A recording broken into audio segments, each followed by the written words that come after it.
Welcome back, welcome back, welcome back. As I said before, I'm back for part two. As I promised you guys, I'm sorry it took so long. You see the title, Player Props. Player Props, I'm live right now on Facebook and on the YouTube channel.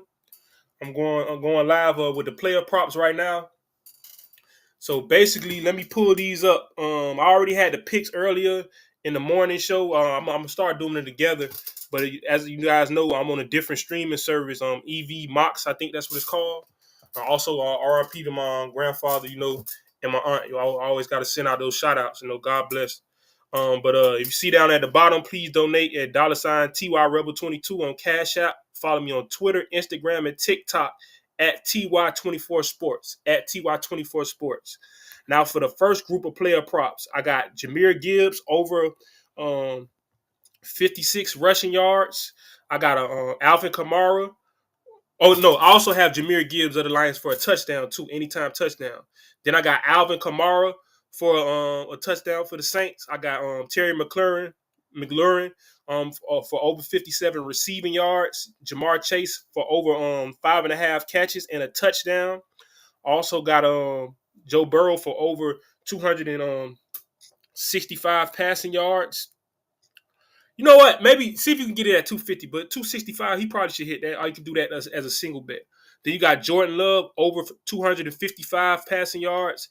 We got Bijan Robinson for a touchdown. We got Mike Evans of the Bucks for over 58.5 yards receiving and a touchdown. And then I got Derrick Henry for a touchdown. So I'm going to go ahead and let you guys put those in. And I know it's kind of a late show. I was still figuring out how to use the service, Had to take down a little background, but this is kind of like some shots from earlier game. The Bears handle business against the Jaguars, so the Jaguars go another week, where they will be disappointed. The kicker was showing out. Special teams, offense, they just were doing their thing. Shout out to Cole Kmet. Caleb Williams, aka Mr. Heisman. Handling business against a team from my home state. But, I got some friends from Chicago. But I really like the way that, they beat the teams that they're supposed to beat. That shows maturity. Going overseas, that's why I was kind of skeptical of the Bears, because it's a young team. You got DeAndre Swift. He's still kind of a young, maybe in his prime running back. So it's not a lot of older guys on that Bears team. They've been drafting for a while and getting young free agents. But it's good to see that they didn't slip up because you see that in college and NFL football. Some of the average teams versus the above average teams is you may beat a team that you're not supposed to beat, but can you win the game you're supposed to win against a Jacksonville team that's not untalented, but they're just not playing very well? A lot of teams would give a game up because Jacksonville has been one of those teams that's won overseas for whatever reason in London. That's why they keep going back. For whatever reason, a lot of the sorrier franchises, no disrespect, because Jacksonville can make a comeback. They've done it before, starting off the season losing and then ending up in the playoffs. But as of now, they're not a good franchise. But a lot of bad franchises have had success, over there in London.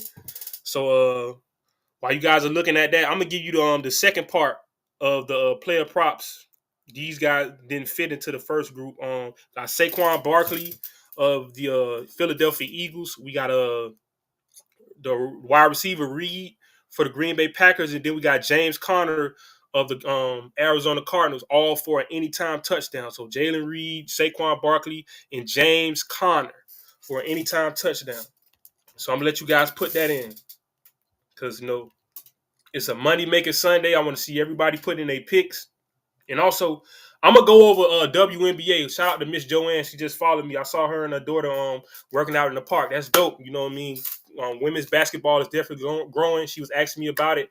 I haven't been covering it as much because people weren't responding as much, but I'm definitely going to get into it because, I was speaking on the whole Cheryl Swoops and Kayla Clark thing a few weeks ago with Stephen A. Smith and Charles Barkley always chiming in saying that they felt like, the older players and even the younger players in the WNBA should have deferred to Caitlin Clark and even should have made an exception for her being in the Olympics simply because she's a big star name and she's bringing more money and more, attention to the league. And also, for you guys that don't know, I went with Asia Wilson. I felt like back-to-back MVPs, back-to-back finals. I couldn't go against one of the greatest to do it. But if you don't know, I'm gonna say mine because I've been riding with them all year because Miami doesn't have the soul anymore. But my New York Liberty and the Minnesota Lynx are the two teams playing in the WNBA championship. They actually have a game today. So I'm not gonna put this on the screen, but one, I'm gonna give you guys as a bonus pick. We're gonna ride with the New York Liberty, but that -7.5, that's too many points. I wouldn't go with that point spread. But for some player props, what about Breonna Stewart for over 1.5 threes? So shout out to Breonna Stewart. I like that for over 1.5 threes. Also, as far as points, Caleb McBride for over 13.5 points. So for all of my WNBA fans, shout out to you guys, because all the fans are valuable. Please get in the comment section on Facebook, on YouTube, TY24 Sports.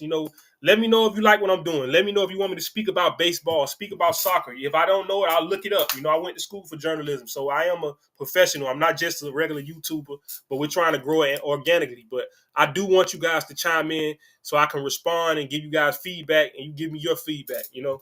But yeah, these are the NFL picks. Let me go back to the original ones, and then I'll bring these back because I know the game is coming up. So, and I like the new layout. You see how it does it? The lay. Hold on, that's cool to me. I'm acting like a little kid, but hey, this is my first time doing it. A more professional type of show. Okay, we got Jahmyr Gibbs over 56.5 rushing yards. We got and a touchdown. We got A.Kamara for a touchdown. We got T.McLaurin of the Washington Commanders for over 57 receiving yards. Then we got Cincinnati's almost called him James Conner. No, Jamar Chase over 5.5 catches and over a touchdown. Matter of fact, I may want to change that Jamar Chase because he might get 5 catches. So if you guys are still tuned, that's why you should stay tuned for the bonuses. I want to probably change that Jamar Chase Dean, and let's see what is his yards prop. Okay, so yeah, see that's kind of hard. They not giving me, they're not working with. So we're gonna go with the 5.5. Okay, no, Jamar Chase over 74.5 yards. So maybe if you're not comfortable with the 5.5 catches, go to over the 74.5 yards.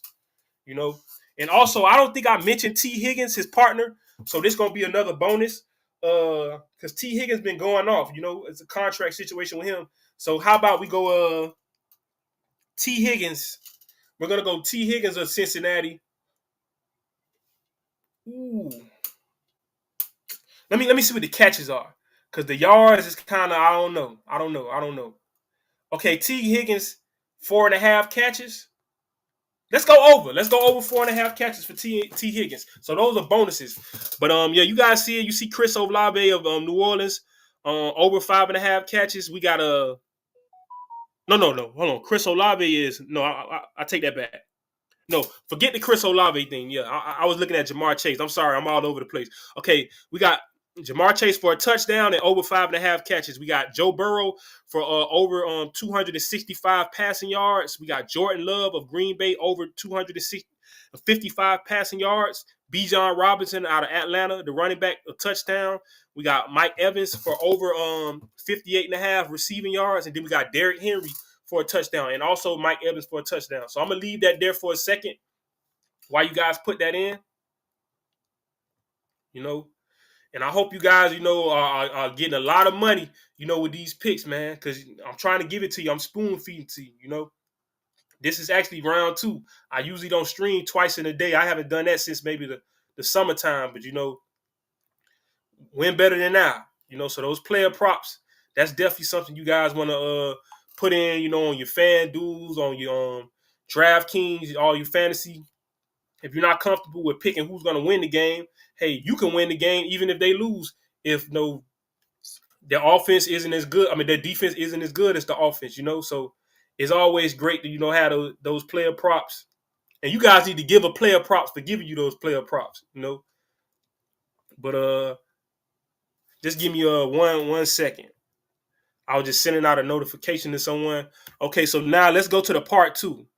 I hope you guys had a part 1 bet, so I'm going to go back over part 2. Saquon Barkley of the Eagles, touchdown. Jalen Reed for the Green Bay Packers, touchdown. And James Conner of the Arizona Cardinals, touchdown. So I'm going to give you guys time to put that one in. Give you guys a little bit of time. Don't take too long.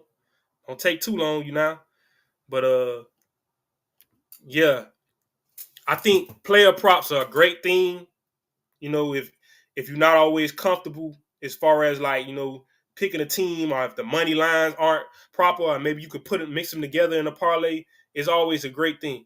So the player props, especially once we get close to like basketball season, we get closer to WNBA is going on now. It's almost over. It is the final, so everybody should watch around like 3:00, 3:30, the WNBA final. So most likely the 1:00 games will probably be coming towards the end or in the halftime. Just take a peek, in and out of your 4:00 games and watch a little bit of WNBA. That's the least we could do, because everybody was acting so interested in Angel Reese and Caitlin Clark.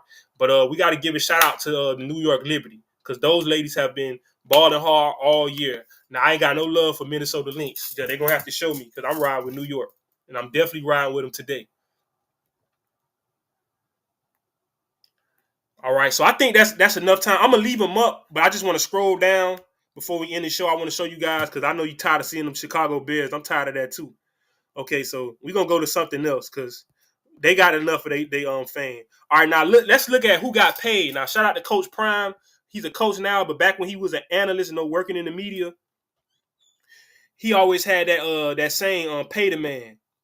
Well, Detroit paid this man. David Montgomery has reached an agreement for a 2-year, $18.25 million contract. So he's basically getting $9 million a year for playing running back. That's not bad, man. That's great. That's great. And he's sharing carries with Jahmyr Gibbs. So Jahmyr Gibbs could be looking forward to a payday soon, off of his rookie contract. So the extension contractually ties Montgomery to Detroit through 2027. So that means he's going to be there for a while. So 2 years added on to his contract. So I guess it was up in 25. This some of the people in the comment sections, what they're saying. They're saying confirm Gibbs trade request. Gibbs is not getting traded. He's on his rookie deal. That's what he'll get paid soon. Stop with the instigate. Somebody else says, worth every penny. Let's go. I agree. Somebody else says all that for bro takes touches away from Gibbs in the red zone. Keep your mouth closed. Some people, they don't know what to say out of their mouth. Like my grandma say, if you don't got nothing good to say, don't say anything at all.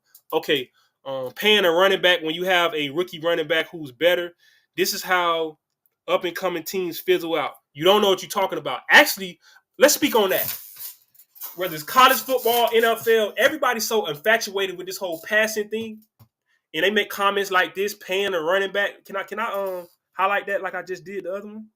Okay, let's highlight this. Paying a running back when you have a rookie running back who's better. Well, first of all, with the high injury rate, it's good to have dual running backs. You want to have a fast back for the outside, a power back on the inside. Maybe if you're lucky, you have a goal line back that just does the physical stuff, and then you got a guy that does both, and then one guy that specializes in catching and running outside. I saw this with Colorado. This is why they lost last night. This is kind of like, even though they had the personnel, I feel like the Florida Gators didn't trust them. And my Ole Miss Rebels, for you guys that didn't know, I went to Ole Miss. I played there. We're having such a debacle with the running back position. Some people like Henry Parrish. Some people like Bentley. You're both wrong. They both need to play. They both have a different skill set. That's what I was just describing. But remember how I said the third down, third and short, and the goal line guy? Ole Miss did not win that game and didn't win the Kentucky game because they're not playing Rashad Amos. What's the point of getting 1,000 yard or 1,400 yard, whatever, back, and then sitting them on the bench and not letting them play unless it's garbage time? You're hurting yourself. A lot of coaches are smart, but they're egotistical, or sometimes they just are oversight. But football is about balance.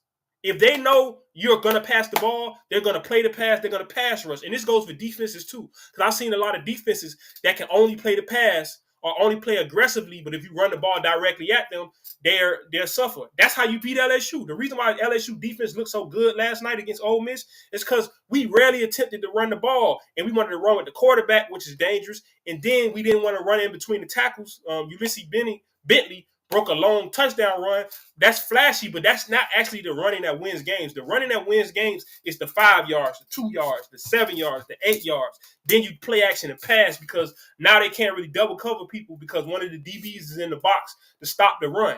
So this is just like basketball. If all you do is shoot from the outside, when your shot goes cold, you're going to lose. You got to have the inside game. You want to drive to the hole, kick out. Sometimes you want to take those mid-range jumpers. Then you want to take the threes to space out the court. Spacing is everything in sports, in team sports, whether it's football, basketball, it's all about spacing. And that's why you have to respect the running game. And with a high injury rate, you're wrong, sir. I don't want to call out your name, but paying a running back when you have a rookie running back who is better is brilliant.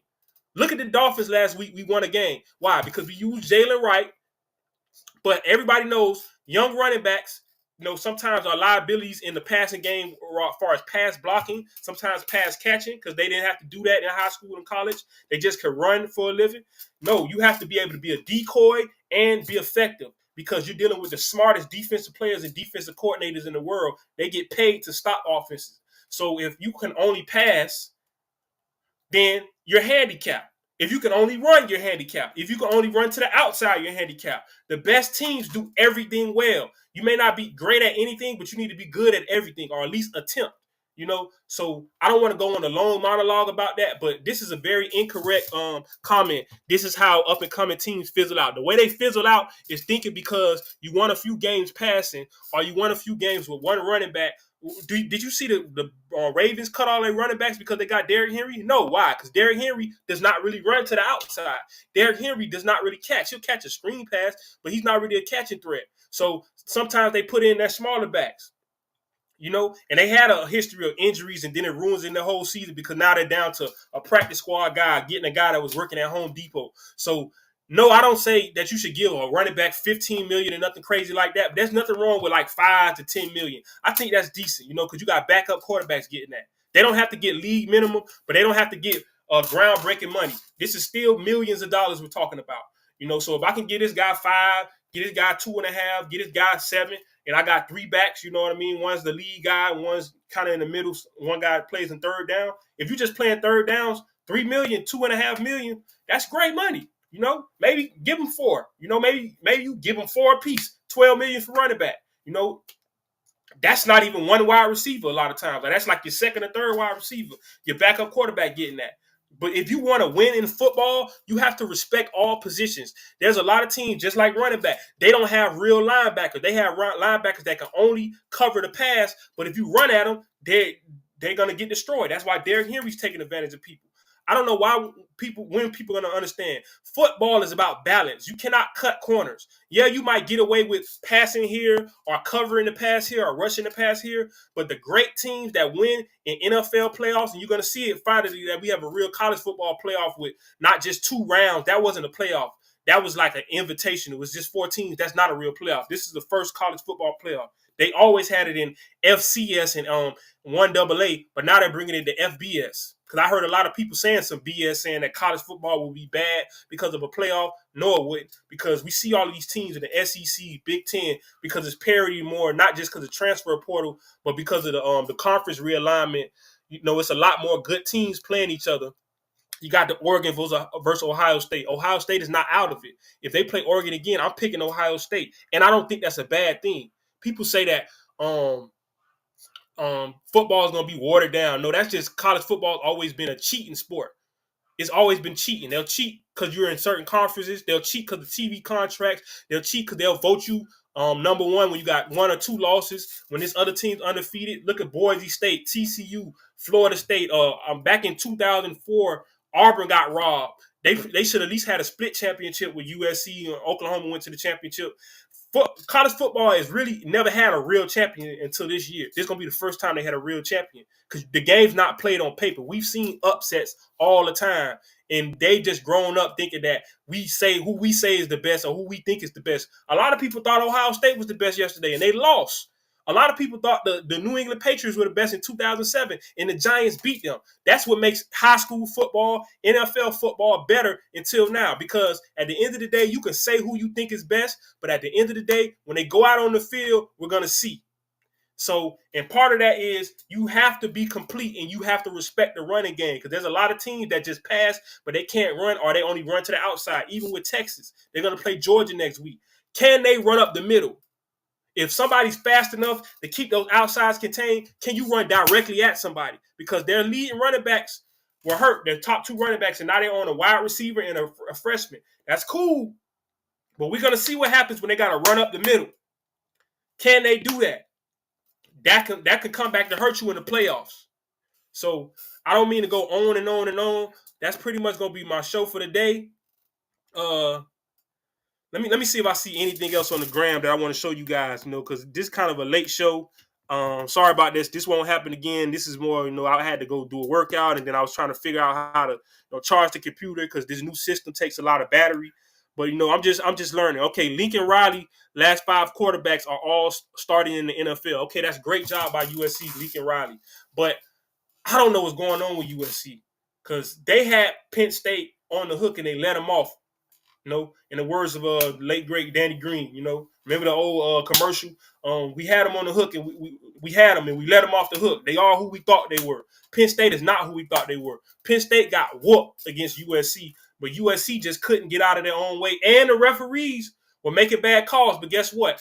Don't leave it up to the referees.